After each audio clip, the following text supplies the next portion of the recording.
ठीक आहे मॅडम, थांबा ते पटकन जेव घाला, तिकडे बोलवलं आपल्याला जायचं आपल्याला.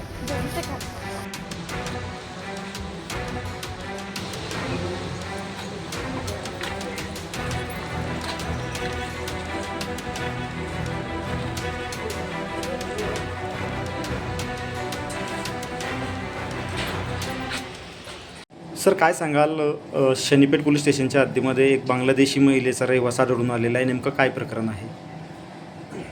काल दिनांक 10 मे 2026 रोजी आम्हाला एक गोपनीय बातमी मिळाली की भोई गल्ली जोशीपेठ जळगाव या ठिकाणी एक बांगलादेशी महिला ही अवैधरित्या भारतात प्रवेश करून वास्तव्य करीत आहे.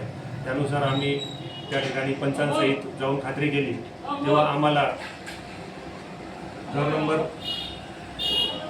जोशीपेठमध्ये भोई गल्लीमध्ये एक दुसऱ्या मजल्यावर एक महिला ही वास्तव्य करीत असल्याचे दिसून आली. आम्ही तिच्याकडे विचारपूस केली की तिचं नागरिकत्व याबद्दल, तर तिने कोणतीही माहिती दिली नाही.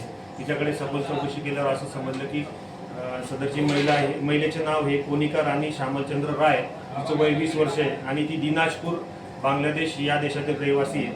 तसेच तिचं ओळख 2 वर्षापूर्वी भारतातील पश्चिम बंगाल येथील रहिवासी चिन्मय जगन्नाथ बाला याच्यासोबत झालेली होती.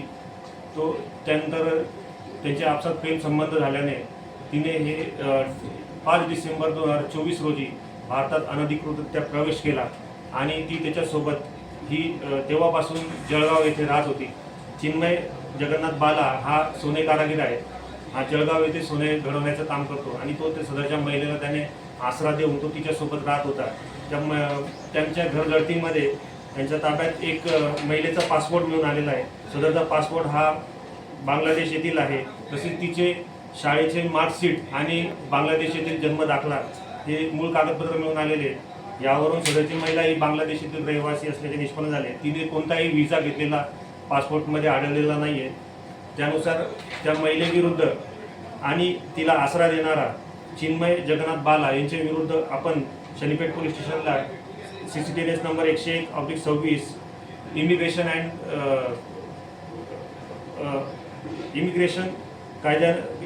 अँड फॉरेनर्स ॲक्ट 2025 चे कलम 21/8/24 प्रमाणे गुन्हा दाखल केलेला आहे. त्यामध्ये आम्ही जी बांगलादेशी महिला आहे कोनिका राणी हिला अटक केलेली आहे आणि चिन्मय जगन्नाथ बाला याला नोटीस दिलेली आहे आणि त्याच्याकडे अधिक तपास करून त्याच्यावर पुढील कारवाई करतोय.